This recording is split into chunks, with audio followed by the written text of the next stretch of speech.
ele não criaria o livre-arbítrio.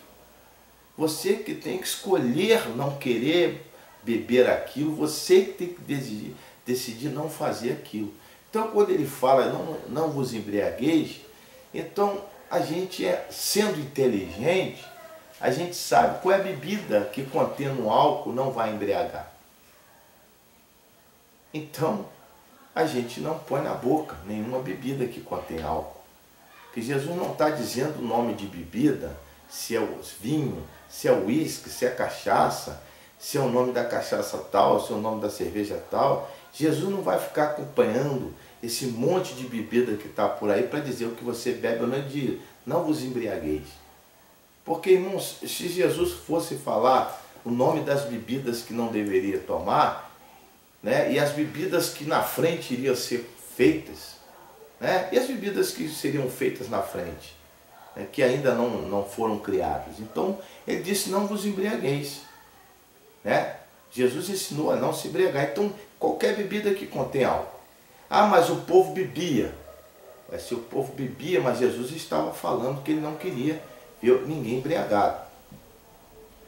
Aí você diz assim, ah, mas eu sou uma pessoa que eu sei beber. Agora nós vamos entrando no assunto do costume. Né? Paulo dizia, se você comer carne, você escandaliza o seu irmão, então você não coma. Então o costume, que é o segundo costume, que é para cumprimento da doutrina, não está escrito na Bíblia. Não está escrito na palavra de Deus. Né? Mas quem não tiver esse costume, quem não tiver esse comportamento, não cumpre a doutrina. É impossível cumprir a doutrina. É impossível trazer a doutrina para a sua vida se você não tiver esse costume que não está escrito aqui, mas você tem que ter. Aí você pergunta, mas irmão, qual é o costume que não está aqui na Bíblia? Qual é esse costume que não está na Bíblia? Como que eu posso ver esse costume que não está na Bíblia? Eu vou te mostrar, é muito simples. Agora eu vou falar de outro costume que não está na Bíblia. O de povos, da cultura dos povos eu falei. Agora eu vou falar do que não está na Bíblia. Jesus, quando ele fala no mandamento, Deus, quando é ditado o mandamento, ele diz, não adulterarás. Não adulterarás. Ele só falou isso. E agora você vai ver tudo aquilo, todo comportamento, toda atitude, seja no século XXI ou no século passado, ou nos dias de hoje, em qualquer país que você pise o pé, ou qualquer costume de qualquer cultura no mundo, que qualquer comportamento, palavra, hábito, forma de vida, que vier trazer a sedução, a lascívia, né? Que fizer o homem desejar uma mulher, ou a mulher seduzir um homem, ou o homem seduzir uma mulher, seja qualquer país que tenha esse hábito ou costume, que vá ao encontro do adultério, então esse costume é pecaminoso. Esse hábito é pecaminoso. Ah, irmão, isso é um hábito desse país. Né? Teve uma vez que o irmão disse para mim assim, ah, mas os índios, irmão, já são acostumados a viver nu, a viver pelado. E eu disse para esse irmão, é costume deles, mas a palavra de Deus mostra lá em Gênesis que Deus fez uma roupa para o homem. Então eu vou rasgar o Gênesis. Deus fez a roupa para o homem, mandou o homem se vestir. Ah, será que todos os índios ali não se veem diferente? Será que todos os índios são da mesma forma? Se tiver um no meio que tem uma fraqueza, por causa de um, todos têm que aderir. Se colocar decentemente por causa de um, irmãos. Por causa de um, isso chamado amor ao próximo. O costume só pratica o costume para o cumprimento da doutrina quem tem amor ao próximo. Quem não tem amor ao próximo quer que ele se dane. Porque a palavra é assim, poxa, eu não estou me vestindo para poder provocar nada em ninguém. Eu me visto para mim me sentir bem.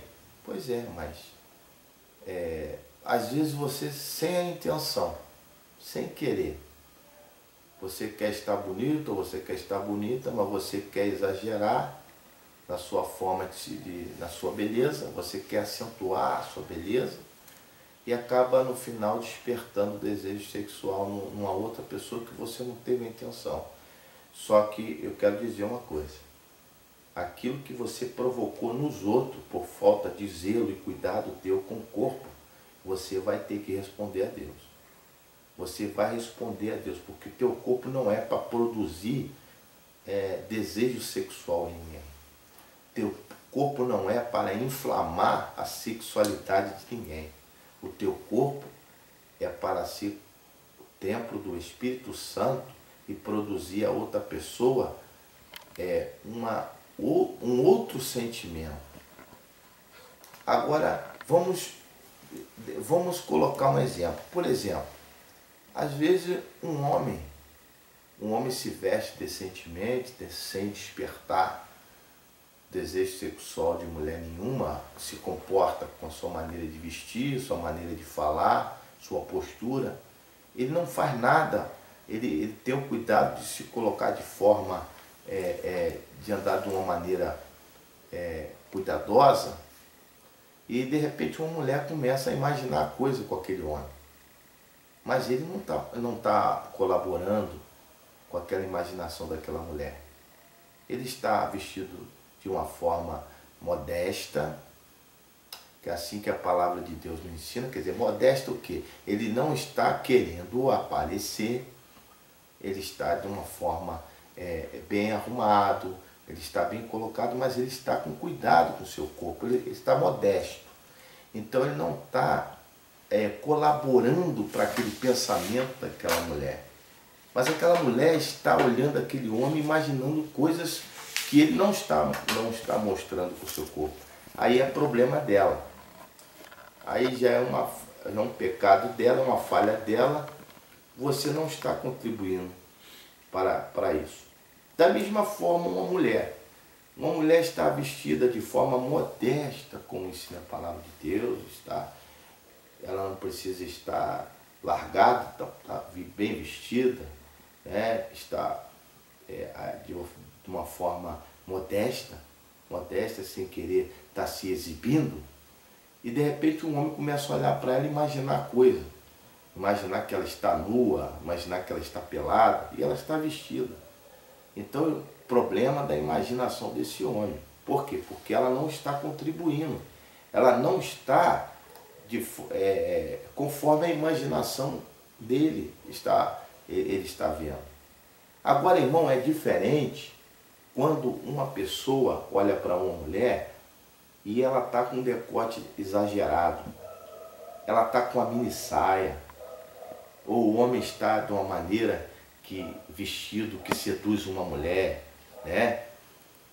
Na verdade, ali não está imaginando, ali está de fato. O homem não está imaginando que a mulher está de mini saia. Ali ela está de mini saia. Ele não está imaginando uma mulher com decote. Não, ela está com decote. Então, irmão, há uma grande diferença, irmãos e irmãs, de uma pessoa que está exposta e a pessoa está vendo a exposição do corpo, e uma pessoa que não está exposta e a pessoa está imaginando. Né? Então ela está contribuindo para aquele desejo maligno no coração do homem ou da mulher, porque é para os dois, Então a pessoa dará conta a Deus pelaquilo que ela provocou, mesmo não tendo a intenção. Mas ela não teve a intenção, mas não teve o cuidado, o zelo de se resguardar por causa da palavra de Deus. Ela não glorifica a Deus com o corpo dela. Está glorificando ao diabo. Quem está sendo glorificado é o diabo. Não é Deus que está sendo glorificado. Quando o homem não vigia com o corpo e a mulher não vigia com o corpo. Irmãos, e existe a grande polêmica de dizer que esse costume que nós estamos falando, diz assim, esse é um bom costume. Apesar de ser um bom costume, nós não praticamos ele porque ele é um bom costume.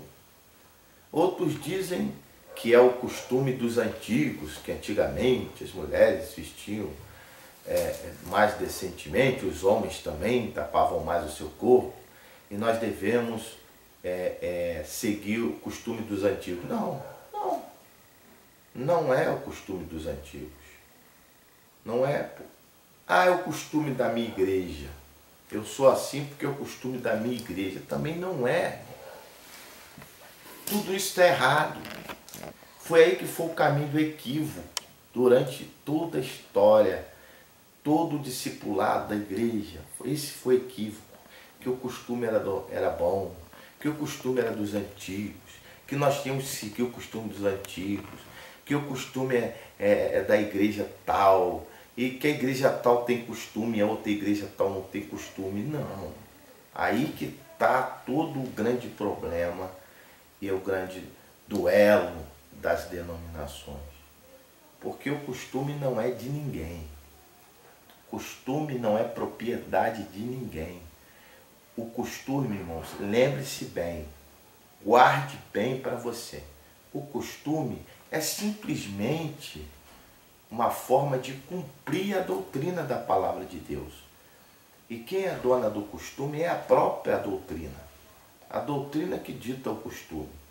Ela que vai dizer como que você deve proceder.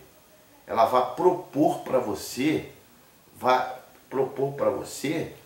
que você tem que ir de encontro a ela com seus hábitos, suas atitudes, tua forma de falar, tua forma de andar, tua forma de proceder, tua forma de viver, que você tem que ir ao encontro dos ensinamentos da palavra de Deus para poder você trazer aquilo que está aqui está escrito para a sua vida. Para a sua vida. Então, quem é a dona do costume? É a Batista? É a Assembleia? Presbiteriana? Wesleyana? Os antigos? Não. Costume é da doutrina. A doutrina da palavra de Deus é a dona do costume. Então, tudo aquilo que nós fazemos com nossas atitudes, com a nossa palavra, com o nosso proceder, com a nossa forma de viver, nossas atitudes, nossos hábitos, que nós fazemos, que vai ao encontro da doutrina, nós estamos tendo o costume, nós estamos praticando o costume da palavra de Deus. Nós estamos vivendo a palavra